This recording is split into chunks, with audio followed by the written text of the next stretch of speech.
Hello बच्चों, मैं Manoj sir आज एक हिंदी के नए टॉपिक समास लेकर आए हैं। जैसा कि आपको समास में डर लगता है, तो आज हम आपके इस डर को दूर कर देंगे। बस आप इस वीडियो को पूरा ध्यान से सुनेंगे और देखेंगे। तो जैसा कि आपको पता है कि परीक्षाओं में समास या समास विग्रह आपसे नहीं पूछा जाता है, केवल पूछा जाता है तो आपको उदाहरण दिया जाता है और उदाहरण का संनिच्छेद करते हुए या फिर समास विग्रह करते हुए आपको समास का नाम बताना होता है। तो आइए हम लोग इसको शुरू से देखते हैं। तो जैसे कि समास और इसकी परिभाषा क्या होगी, दो या दो से अधिक, दो या दो से अधिक पदों के मेल या जोड़, दो या दो से अधिक पदों के मेल या जोड़ को ही क्या कहा जाता है, समास कहा जाता है। कहने का मतलब यह है कि ऐसा पद जिसको तोड़ने के बाद आपको खुद ही ऐसा महसूस हो कि वो दोनों टूटने के बाद कुछ ना कुछ अर्थ दे रहे हो, बस वही समास है। जैसा कि यहाँ देखते हैं, इसका समास विग्रह क्या है, किसी भी शब्द को इस तरह से तोड़ना कि दोनों का कुछ ना कुछ अर्थ निकले, वही क्या कहलाता है, समास विग्रह कहलाता है। आप इसको इस दो उदाहरण के माध्यम से समझेंगे।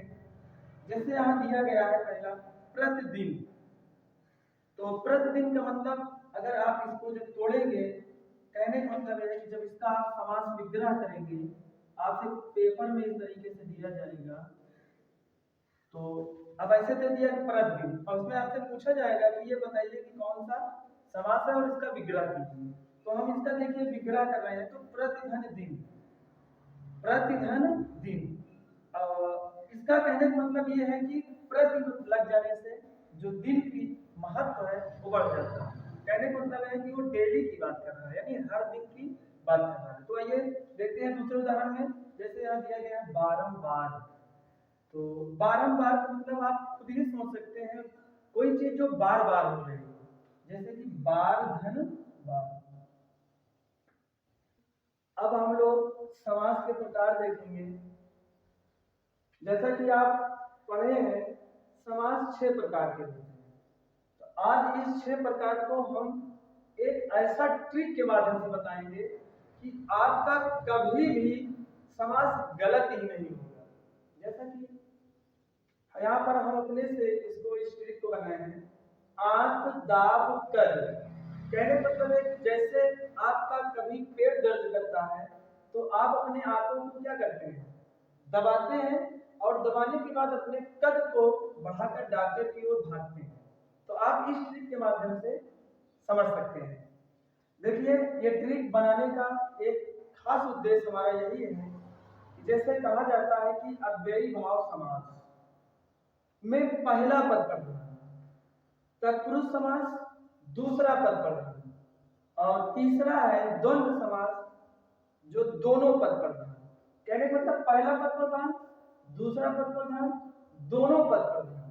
अब यहाँ आगे हम देखेंगे कि दोनों पद प्रधान ना होकर कोई तीसरा पद प्रधान।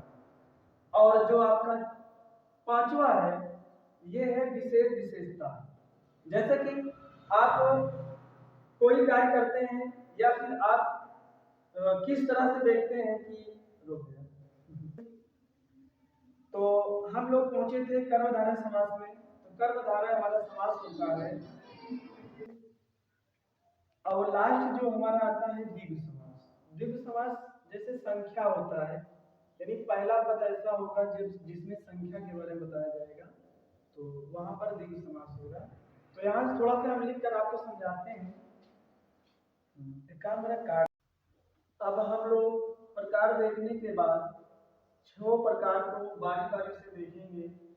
तो सबसे पहले नंबर पे आया था हमारा अव्ययी भाव समास। अब अव्ययी भाव समास क्या होता है, बहुत अच्छी तरीके से हम इसको समझेंगे। अव्ययी भाव समास में जो दो पद होगा, तो दो पद में जो पहला पद होगा वो पहला पद प्रधान होगा या फिर उसको हम मुख्य बोल सकते हैं। और साथ ही साथ चलिए जैसे पहला पद आपको नहीं मालूम हो पा रहा है कि प्रधान है कि नहीं है, लेकिन आप उसको ये देखोगे कि उपसर्ग यानी पहला पद उपसर्ग से जुड़ा हुआ है कि नहीं जुड़ा हुआ है। अगर आपको उपसर्ग जैसा कि अगर आपको उपसर्ग नहीं पता है तो पिछले वीडियो में हमारे जाके देख सकते हैं, वहां हम आपको उपसर्ग को बहुत अच्छी तरीके से समझाए हैं, तो आपके समझ में आ जाएगा।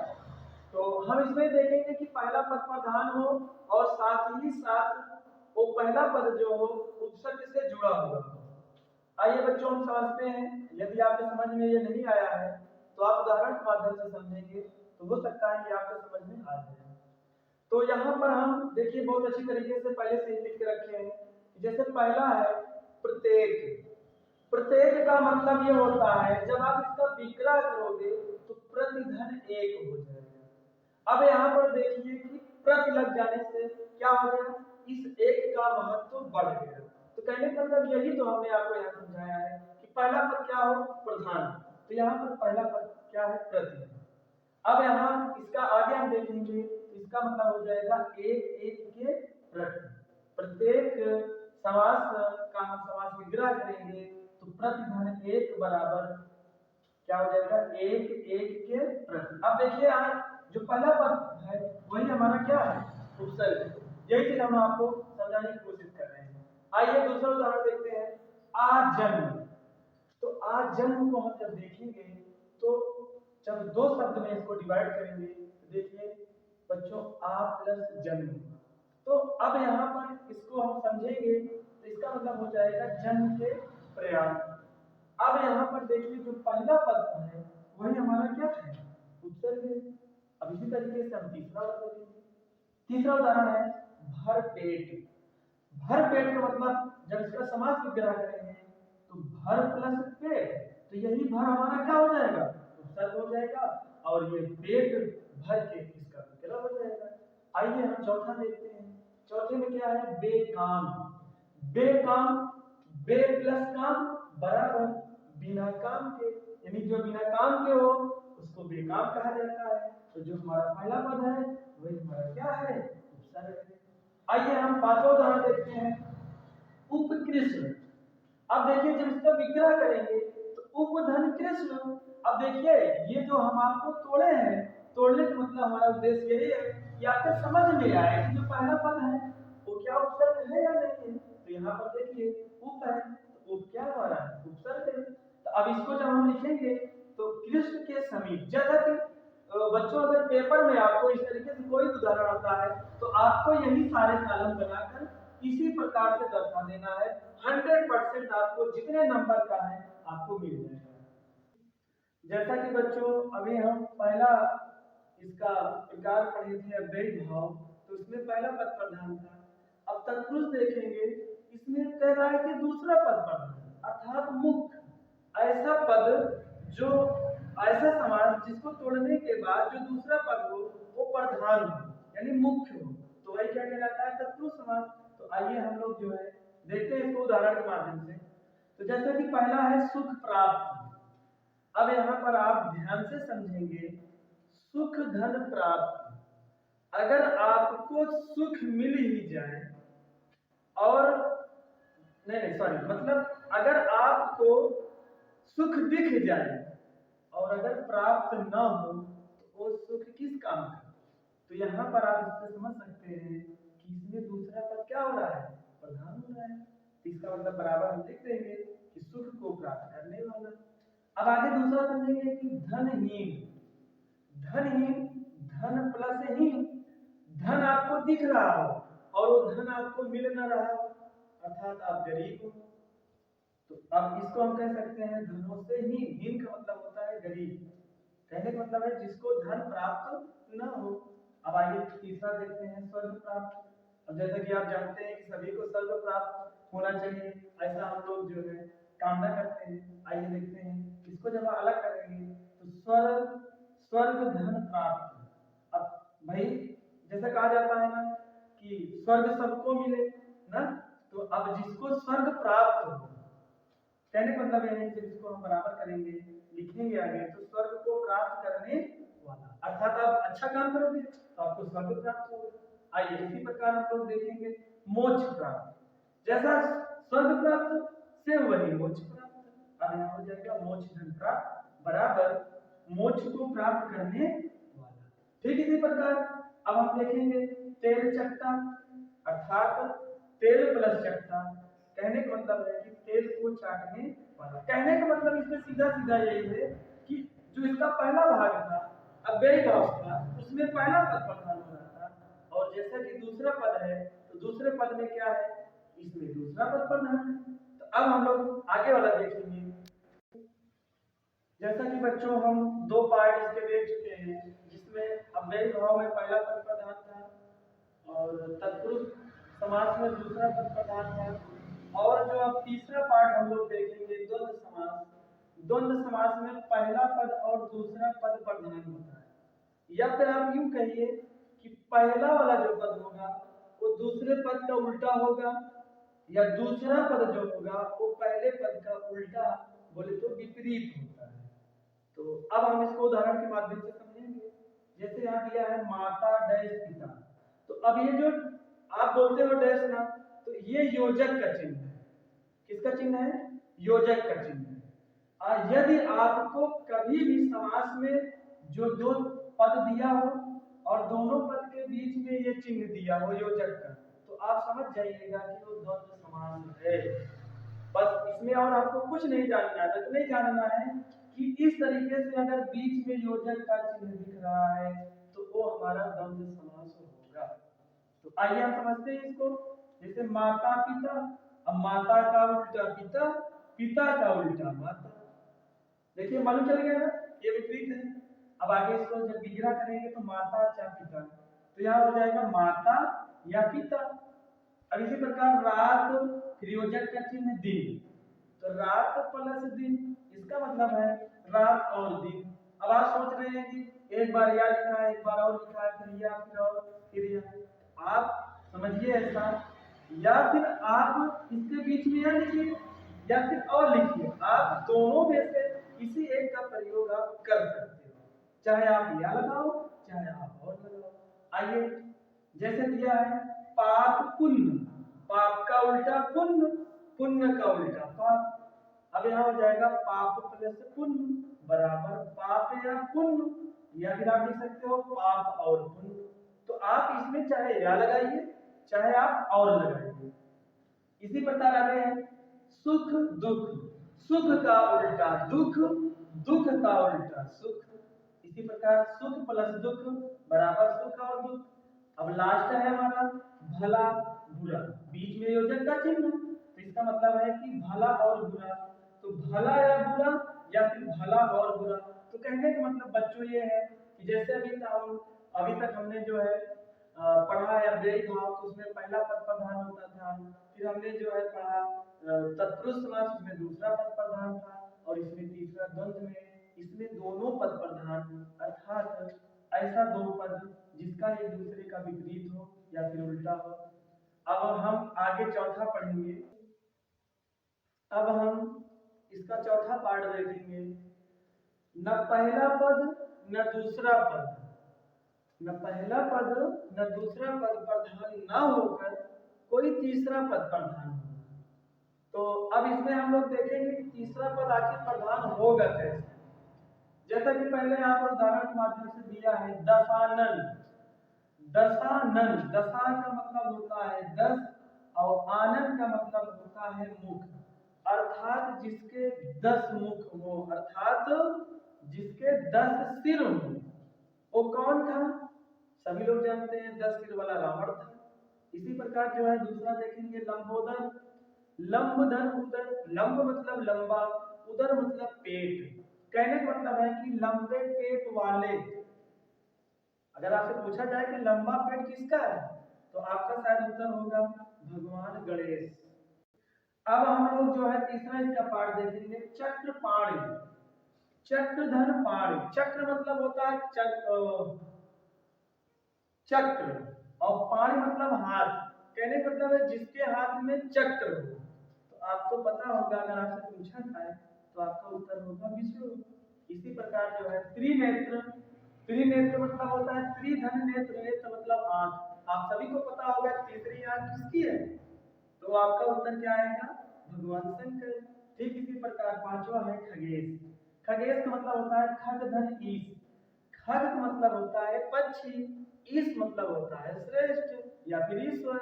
कहने का मतलब यह है कि पक्षियों में जो श्रेष्ठ होगा वो किसको माना गया है, गरुड़ को माना गया है। आइए हम चलो पांचवा पार्ट देखते हैं। अब बच्चों हम इसका पांचवा पार्ट देखते हैं कर्मधारय। तो इसमें वही दो पद होंगे, पहला पद विशेष होगा, दूसरा पद होता है विशेषता। कहने का मतलब ये होता है कि जैसे कोई व्यक्ति हो, आप उसको देखने के बाद उसका रंग अगर काला है तो वही उसका क्या हो जाएगा, विशेषता हो जाएगा। या फिर उसके अंदर क्या गुण है वही क्या हो जाता है, विशेषता। आइए हम उदाहरण के माध्यम से समझते हैं। जैसे यहाँ पहला है नील कमल, तो नील धन कमल, कहने का मतलब है कि नीला है जो कमल, अर्थात कमल की विशेषता क्या बताई जा रही है कि वो नीला है। अगला है महात्मा, महात्मा में महाधन आत्मा, तो जो आत्मा जिसमें आप जब इसका विग्रह करेंगे तो लिखेंगे क्या कि महान है जो आत्मा। आप आत्मा को क्या बता रहे हैं, उसकी विशेषता क्या बता रहे हैं कि वो आत्मा कैसी है, महान है। ठीक इसी प्रकार महावीर, महावीर में महाधन वीर। अब यहाँ जब इसका विग्रह करेंगे तो कहेंगे आप क्या कि महान है जो वीर। कहने का मतलब है कि उस वीर की बात आप क्या बता रहे हो, उसकी विशेषता कि वो वीर कैसा है, महान है। ठीक इसी प्रकार चौथा वाला है हमारा कमल नयन। कमल धन नयन अर्थात कमल के समान नयन। नयन मतलब आंख, यानी आप आंख की विशेषता क्या बता रहे हैं कि वो कैसी आंख है, कमल के समान है। ठीक इसी प्रकार परमेश्वर, परम धन ईश्वर। कहने का मतलब ये है कि परम है जो ईश्वर, अर्थात ईश्वर की आप विशेषता क्या बता रहे हो कि वो क्या है, परम है। तो कहने का मतलब बच्चों इसमें यही है कि जो दूसरा वाला पद होगा वो पहले वाले पद की क्या बताएगा कि वो विशेषता, अर्थात वो उसकी क्या विशेषता है। जैसे हमने पहले देखा कि कमल कैसा है, नीला है। फिर दूसरे हमने क्या देखा है कि आत्मा कैसी है, महान है। और अगले वाले पार्ट में हमने देखा था वीर कैसा है, महान है। और नयन अर्थात आग कैसा है, कमल के जैसा है। और ईश्वर कैसा है, परम है। तो यही जो है इसका ये क्या बता रहा है, विशेषता। तो बच्चों अब हम छठवें पार्ट में चलेंगे। आइए बच्चों इसका हम छठा पार्ट देखते हैं, द्विगु समास। तो द्विगु समास में क्या होता है कि जो पहला पद होता है वो संख्यावाची होता है। कहने का मतलब है सीधा सीधा कि वो संख्या, संख्या बोले तो कोई ना कोई वो अंक को दर्शाएगा। जैसा कि यहाँ पर पहला वाला हम समझते हैं उदाहरण के माध्यम से, दोपहर। अब दोपहर को जब हम दो शब्दों में तोड़ेंगे तो देखिए दो धन पहाड़ आ रहा है। तो बच्चों दो जो हो, दो जो है वो क्या है, एक संख्या है। बस अगर संख्या आ जाए तो आपको तुरंत द्विगु समास लगा देना है वहां पे। फिर आगे इसी प्रकार से चौराहा। तो चौराहा का मतलब होता है जब इसका हम दो खंड करेंगे तो चौधन राहा। तो चौ क्या है, चार को बता रहा है, तो चार क्या है, एक संख्या है, तो द्विगु समास हो गया। ठीक इसी प्रकार नवरत्न है। तो इसमें जब इसको तोड़ेंगे तो नौ धन नौ ग्रह लिखेंगे, नवरत्न इसके बाद है। तो नौ ग्रह में क्या है, नौ धन ग्रह। तो नौ क्या बता रहा है, संख्या को बता रहा है। तो अगर नौ संख्या को बता रहा है तो डायरेक्ट आप बोल देंगे कि द्विगु समास है। ठीक इसी प्रकार नवरत्न, नौ में देख लीजिए नौ लिखा है, इसका मतलब क्या है, द्विगु समास है। इसके बाद पंचवटी, पंचवटी में पंच है, तो पंच का मतलब क्या है। तो अब हम जो है यहाँ पर नवरत्न देख रहे थे, तो नौ में क्या हमको दिख रहा है, संख्या दिख रहा है, तो इसका मतलब है कि द्विगु समास है। आगे है पंचवटी, पंच का मतलब है पांच। इसी प्रकार हम देखेंगे कि दो धन पहाड़ का मतलब है दो पहाड़ों का समाहार। तो दो क्या है, संख्या है, तो इसका मतलब है द्विगु समास। ठीक इसी प्रकार चौधन राह, चार राहों से समास, चार क्या है, संख्या है, तो हमारा द्विगु समास हो जाएगा। ठीक इसी प्रकार नौ ग्रहों का समाहार, नौ हमारा संख्या है, इसका मतलब क्या है कि ये हमारा द्विगु समास है। फिर आगे नवरत्न है, नौ का मतलब है संख्या, तो संख्या का मतलब है कि द्विगु समास है। फिर अगला है पंचवटी, पंच का मतलब है पांच है, तो ये क्या हो जाएगा हमारा द्विगु समास। जैसा कि अगर आपको इस समास में कहीं भी अगर आपको डाउट होता है तो आप कमेंट बॉक्स में आप कमेंट करिए, हम आपके सारे डाउट्स को क्लियर करेंगे। और हमारे इस चैनल को आप सब्सक्राइब करिए, लाइक करिए, ज़्यादा से ज़्यादा बच्चों शेयर करिए। थैंक यू, बहुत बहुत धन्यवाद।